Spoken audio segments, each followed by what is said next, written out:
influence around the world. You are seen coming in this trademark. Gates will be opened and parking space will be made available without questions. We are talking about the Mercedes Benz. This is a car that wants fantastic features, and in today's episode we bring you an up close and an exclusive review of the Mercedes Benz W212 ama ukipenda the E250.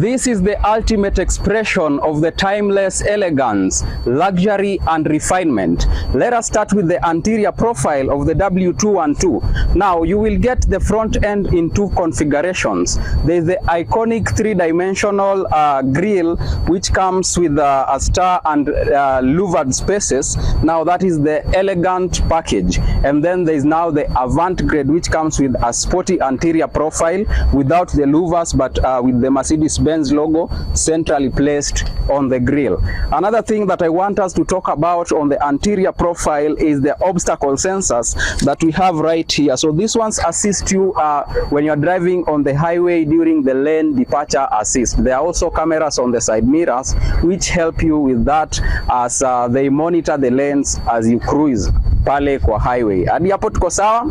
Very nice. Another amazing feature that we must talk about on the anterior profile is the wipers that we have here which senses rain. So when rain comes, they will sense automatically na zitaanza kuwipe your windscreen, and that is pretty brilliant. Under the hood of the W212, now you will get different engine configurations. There is the V6 and the V8. Now for the V6 you will get it in 3 liter or a 3.5 liter, and both of them are naturally aspirated, and that one is usually predominant in the E-class from E300 to E400, and none of them is turbocharged. Now for the V8 configurations in the Mercedes Benz, you will always find the 4.7 liter and then the 5.5 liter which comes in two configurations. There is the naturally aspirated 5.5 liter and the turbocharged 5.5 liter. Now there is the 6.2 liter which you will find in the Mercedes Benz E63 AMG, and that one is usually predominant in the E400 series all the way to E63. Now they say method to a good engine is a good transmission. So what transmissions do you find when you buy a Mercedes Benz? You find a 6 G-tronic, 7 G-tronic and 9 G-tronic blue efficiency method to an automatic transmission. Then there is also the 6-speed manual transmission which you may find in some E200 to E250 series. Now the one we have here is a blue efficiency, and it is a 9-speed G-tronic automatic transmission. Another thing that I want us to talk about is about this battery that we have right here. The main battery is usually found in the boot and the auxiliary at the front in other Mercedes Benzes. In this one it is vice versa, where we have the main battery on the front end and the auxiliary at the boot space, and I will show you that as well. Now let us talk about fuel consumption for the E250. We have the E250 Coupe which consumes 6.5 liters per 100 kilometers. Then there is the E250 sedan version, which consumes up to 6.4 liters per 100 kilometer. There is also the E250 CDI sedan, which consumes 4.9 liters per 100 kilometer. And the last one is the E250 CDI wagon, which consumes 5.1 liters per 100 kilometers. When you talk about acceleration, we said that Mercedes Benz is a car that wants spectacular performance. So this car will give you 0 to 100 kilometers in 8.4 seconds, and that is brilliant. You have seen how beautiful the aesthetic value of the W212 is. Let us now move to the side profile and see what we have there as well. The side profile of the E250 comes with two configurations. There is the standard wheelbase and the longer wheelbase. That's why you will find some E250s unapata ni fupi kiasi, so you wonder what is happening. But now that is what happens. So on the side profile of the one we have here, we have this badge right here, the blue efficiency. Na pale kwa engine tumesema there is a configuration which comes with 9-speed automatic transmission, and that is the blue efficiency. So you already know this car is a 9-speed car. So pale kwa barabara ni kuenda au sio? Yeah, another thing that I want us to talk about is the tires of this car. So it sits on 18-inch alloy wheels, low profile tires, as you can see, and that is pretty brilliant. Also about the ground clearance, iko chini kabisa. This is 4.6 inches, and that will make it somehow difficult to maneuver some bumps on the Kenyan roads, because we have hills in the names of bumps. Anyway, that's by the way. So also on the side mirrors, we have the indicator lights mounted on the side mirrors as opposed to the front fender blister. So if you miss them here, you will always find them mounted on the side mirrors. Another thing on the side profile which is amazing is found on the doorknobs, and you can be able to lock your car from this section right here with your finger. You just touch it like this, and that's it. The windows retract, an indication that the car is locked. Hadi hapo tuko sawa? Very nice. So let us move to the rear profile and see what we have there as well. On the rear profile, there is nothing much to talk about, but let's talk about the calibration that is right here on the rear profile. Now we have this badge of E250, and many people confuse this with the displacement of the engine. It doesn't work that way with Mercedes Benz's. The calibration you find right here is just to tell you the trim level of the Mercedes that you are maybe ahead of you. Now with cars like Toyota, you will always find that for example in the Toyota Allion, you will find the A18, which always tells you that that is a 1.8 liter, and also in the A20 as well. But with the Mercedes Benz, don't confuse it. That calibration does not represent the displacement of the engine. Sawa sawa? All right. Now also there are obstacle sensors on the rear profile kama venye tuliona huko mbele, and we said the essence of having them. The ones on the rear profile can assist you when you are parking your car, and if you come close to an obstacle, you will always hear an alarm from inside your car just to notify you that you are almost hitting something. Now guys, let us look at practicality of the Mercedes Benz, and this is how easy it is to open your tailgate. Just from your car keys, you just press, and it is an electric tailgate, fully opens by itself.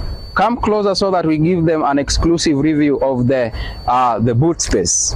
The boot space of this W212 is very practical. As you can see, it ni kubwa, inaenda hadi huko. Now this will give you ample space when you are traveling or you are going for your adventure, and that will make things easier and beautiful for you. Efficiency checks the box when it comes to practicality of the boot space of the W212. Now let me show you something amazing right here. When you lift this and you lift these, you get an extra tire, na hii si ile ndogo ya wana. And then I wanted to tell you something about this battery that we have right here.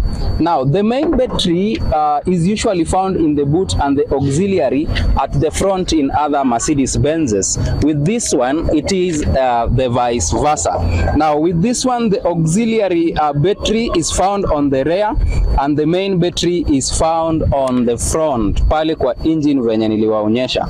So that is how beautiful the German engineers designs their things. There is also this storage compartment yenye iko hapa, unaweza itumia kuweka your tools as you travel, like the one our friends have put here. So that is that.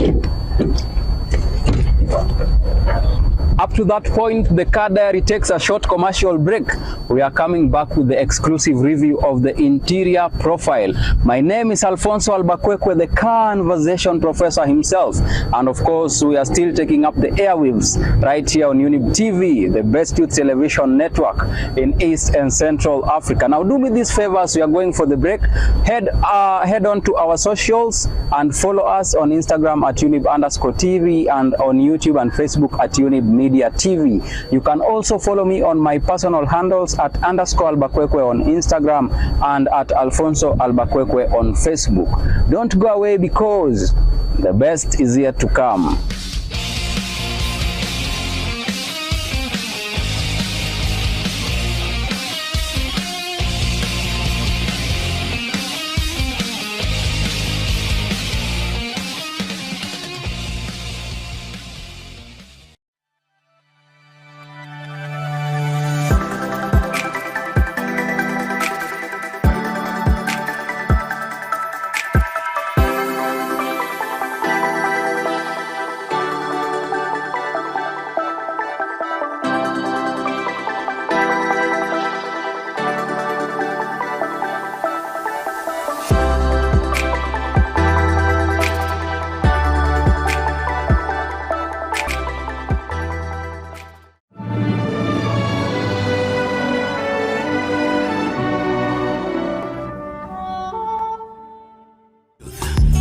The best. Hallelujah.